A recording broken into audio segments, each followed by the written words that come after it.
video I'm going to show and demonstrate how to take photos with an ND filter, and for this purpose and also for my own enjoyment, of course, I bought a filter kit here. This is from Nisi. It's one of the big brands who produce these kind of filters. They are also there from Rollei and other brands, but this is the one I decided for, and it's brand new. So I will open it now and see what's in the pack. Let's just see what we have here. Okay, this one is closed, so let's stop for a moment and get some tool. So I had to go to the kitchen and get some real life tool. This is a kitchen knife. So let's put this on here and let's see if we can just open this up. Okay, that looks much better. And this is now ready to get open. Not so easy, but here we go. Well, before we do this, we should probably briefly look at the cover. So you see here a nice picture of the most famous Swiss mountain, the Matterhorn, and you see how smooth the clouds are around this mountain here. And that's because ND filters allow you to take longer exposure times. So this one here, if you look at that, just here, this is an ND 1000, so this should be good for 10 stops. And we are going to work on this later a little bit. There is a holder for the filter. There is some other filters here and some frames and rings you can use to mount this on different filter diameters. There's also a nice pouch here which you can use, and some what they call clever cleaner. Let's just explore what's inside, but at least wanted to show quickly what's on the advertisements of the pack. So here we go. This looks nice. Looks very nice. Let's get this out. What do we have here? So here is a brochure or a manual, a guide to using filters to their maximum potential. How nice does that sound? Very good. So we'll look at this later. And here is the pouch. So we see this here, nice and solid. It can also be mounted on a belt, obviously here. So people who like this can mount this on their belt or maybe also on their backpack, on the strap, and make sure this is going with you, but is not consuming any extra space in your bag. So if we open this up here. Okay. So here's something. I have no idea how that works, by the way. So I'll find out in the course of the video. This is probably what they call the clever cleaner. Oh yeah, that's nice. So you can clean your smartphone and everything you have. It's nicely fitting in here, so you lock it in and then you just close it, and in this way it's refusing any dirt. That's the first compartment. The second compartment is the filter. So here it says 10 stops, ND 1000, dimensions 100 times 100 millimeter. So that looks good. Then here we have filter rings. So let's see, this one here is Nisi 77 millimeters. I think you see it here just in the middle of the screen. This one here is 72 millimeters. And this one here is 67 millimeters. That will do the trick for most of the lenses I have, where I would take long exposures. And then you have kind of the mechanism to hold all that, and we have to find out how that works. So this is the holder, I guess, for the filter, and we'll look at that. And then there is another brochure talking probably about how to mount this. You see here all kinds of Asian letters, but there is also German, so we'll get along with it. Again, nice pouch, and in the next part of the clip we are going to try to mount this and discover together how this is working. So let's look at the filter holder first. The filter holder has a knob here which can be pulled out. Let's do this gently, and then we can remove the basis filter here. And the basis filter, if you look at that here, this is called an 82mm adapter ring. So this will fit on 82mm filter lenses. And it also has something inside which was actually flagged on the box before, namely this one here. It's a CPL filter, and CPL is a circular pole filter and helps you to improve contrast and all of that, and also get reflections out of the image. So let's see what we have here. Now the basis ring here also can be, I guess, used without the pole filter, and there are two elements here where you can rotate. Maybe you see it here, where you can rotate the pole filter and then adjust for reflections and for light and for contrast. And that's very important, that a pole filter changes its behavior if you rotate it. And it's something you best figure out in a live situation when it is on the camera, what the best possible outcome for you will be. But you see here nicely the circular pole filter. So how do you get this out in order to use it just as an ND filter? You have to hold firmly on both sides where these rotating screws are, where you can rotate the pole filter, and then you have to screw the pole filter out. So let's try to do this here. And then once in a while, you will have it probably in your hand right now. And then this is now the basis filter here, 82 millimeters. And this is the pole filter, which you can use on top of the ND filter if you want. I guess this one here is just for a moment a good place to place this. So let's put this on here. Now what we also have is here the adapter rings, these ones here, which we showed before. And the camera I want to mount this on is my Fuji GFX 50R. So let's get this unscrewed here. Let's get the lens hood off. And let's check what we have here. And on this one, I can't show it this way, it's too big. So we basically have, if you look at that, a 77 millimeter filter here. So if you look through our filters, so this is 72. I think here it is 77. Now, if you use the basis filter, there should be a way to actually mount this and get this mounted to the camera too. So let's see how we can do this.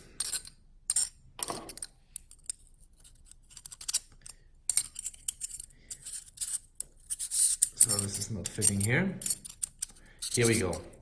So it's the same way as the pole filter. You just screw it on the basis filter until it is firm, and then you can now mount it on your camera,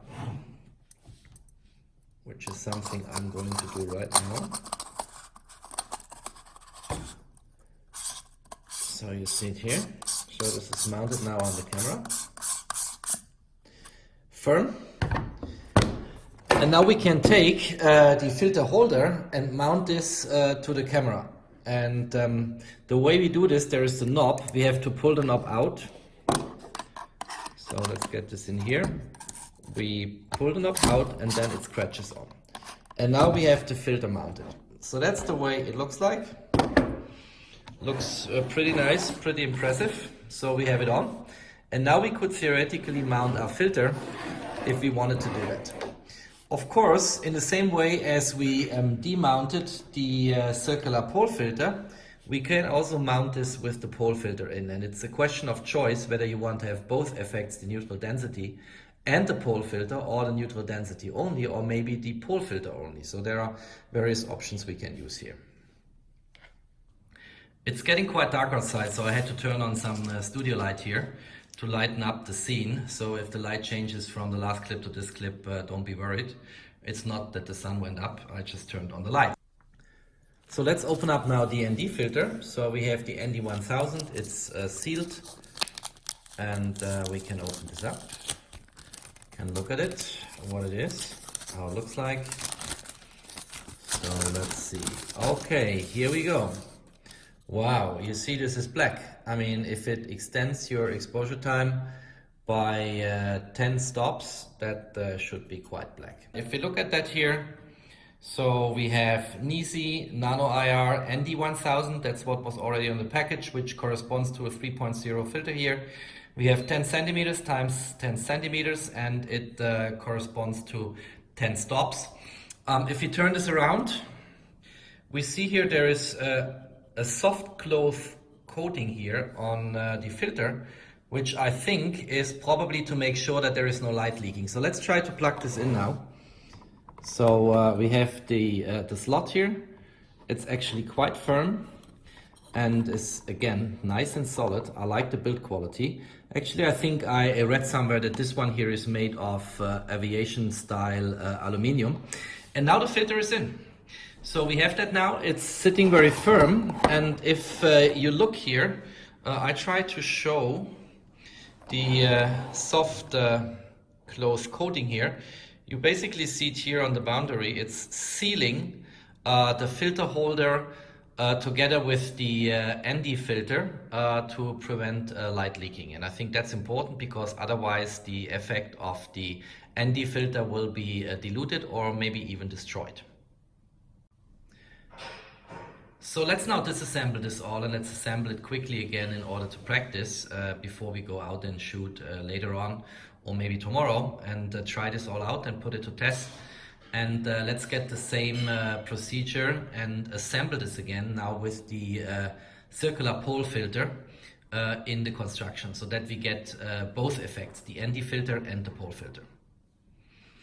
Okay, so I think the first thing we have to do is we have to remove the ND filter. Always make sure it's protected, so I will always wrap this somehow into the paper again, and then it goes into that soft pouch here to make sure it doesn't get scratches or gets compromised by dirt. Let's dismount this one here. So we, I think the best way to do this is you plug it up this way. So this is done. Let's get the adapter screwed off. Okay, this is also done. Actually, my zoom lens went out here. And now,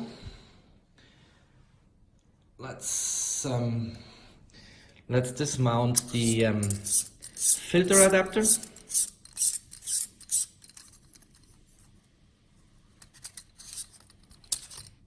Here we go.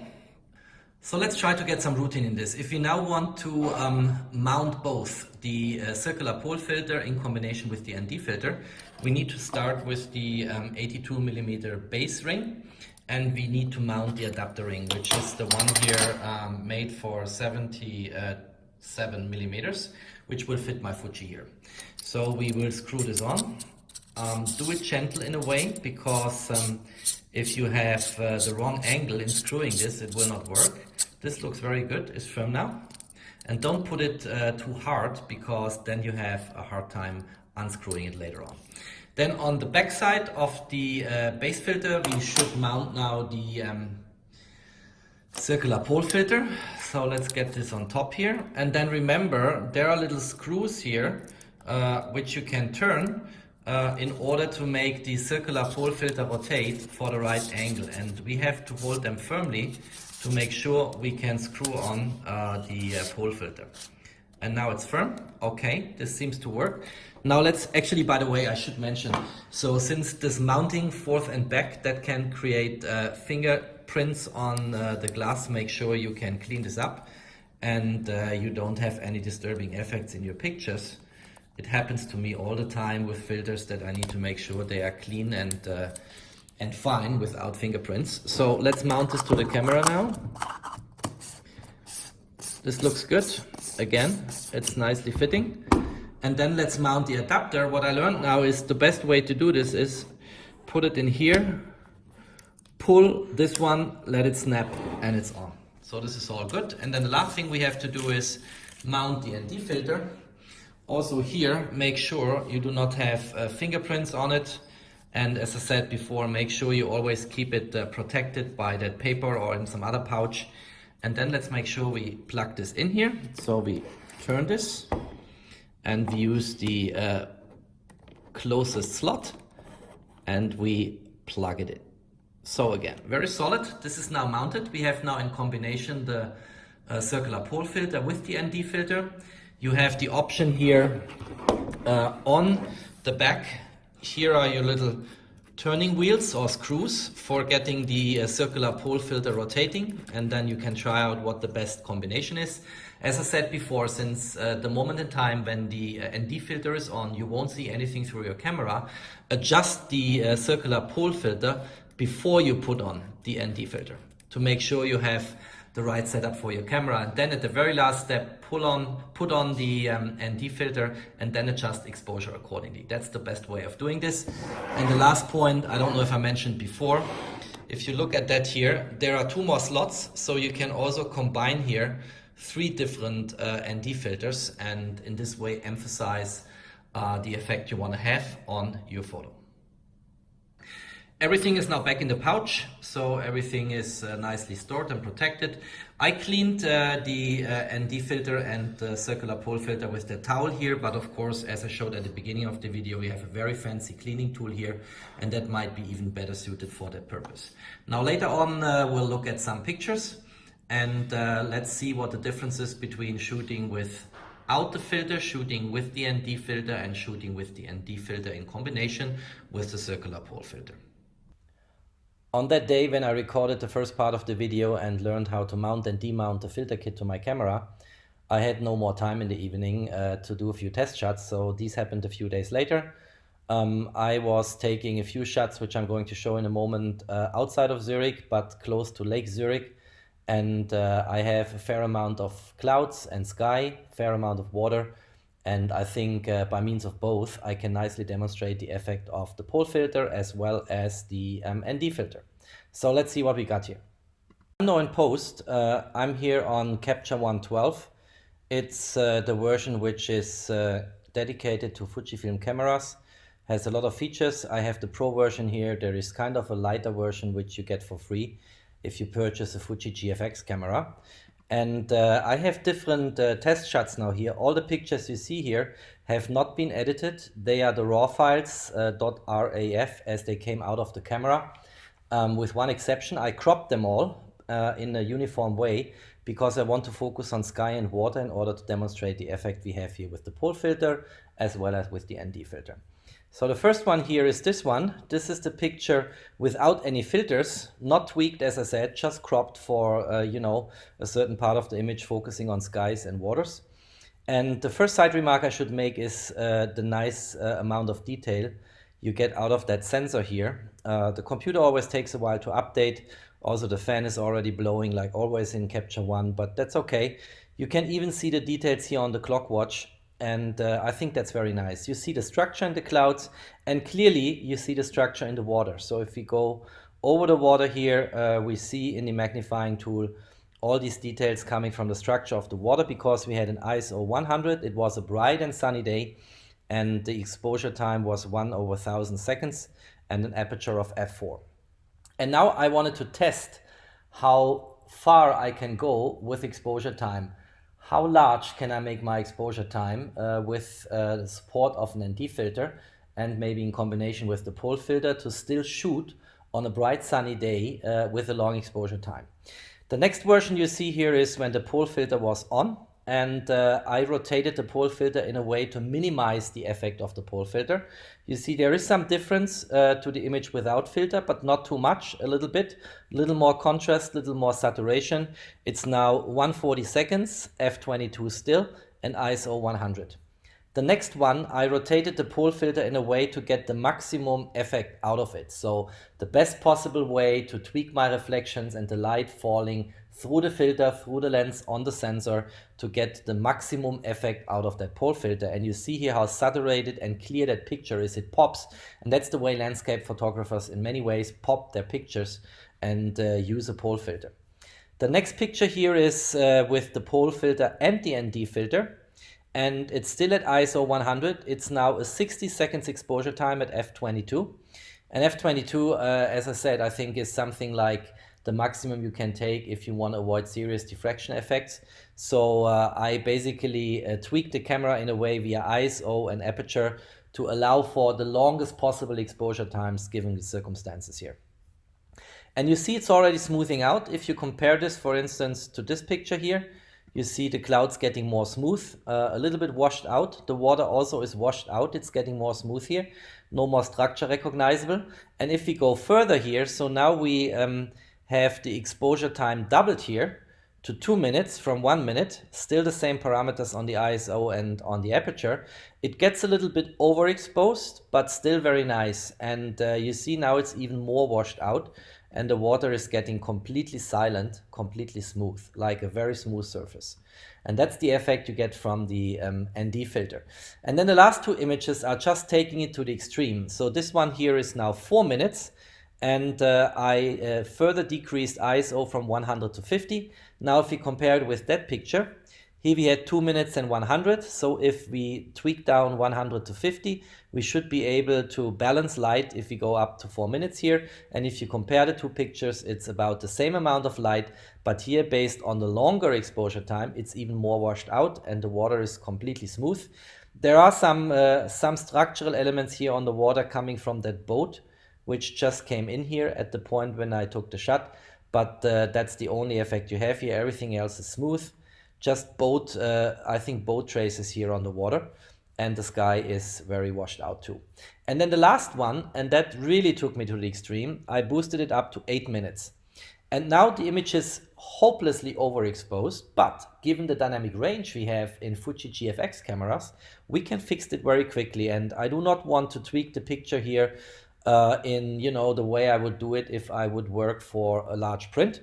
But if you just go on auto adjust here, you see how you get back via high dynamic range the structure of the clouds, very much washed out, water completely silent, except boat traces here. So here's some turbulence in the water from that boat, which is also completely washed out, but in general, very, very smooth.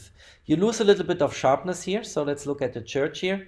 I think it's not as sharp as it used to be, but you can fix this easily by going into the settings and getting exposure a little more down, getting the contrast a little more down, probably the saturation a little more up, getting the highlights out of the picture. You see here this gets almost like we saw it on the pole filter only. Let's get a little bit more clarity here.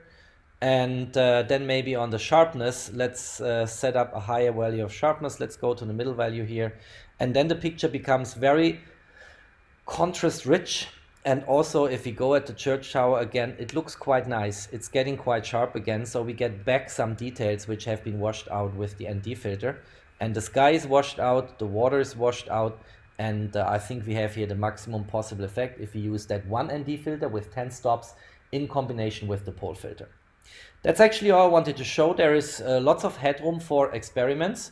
And keep in mind, it is quite astonishing that on a bright sunny day, you can shoot up to 8 minutes long exposure time if you just tweak the ISO down to the lowest value, close the aperture as much as possible just before diffraction seriously kicks in, and using an ND filter with 10 stops or more.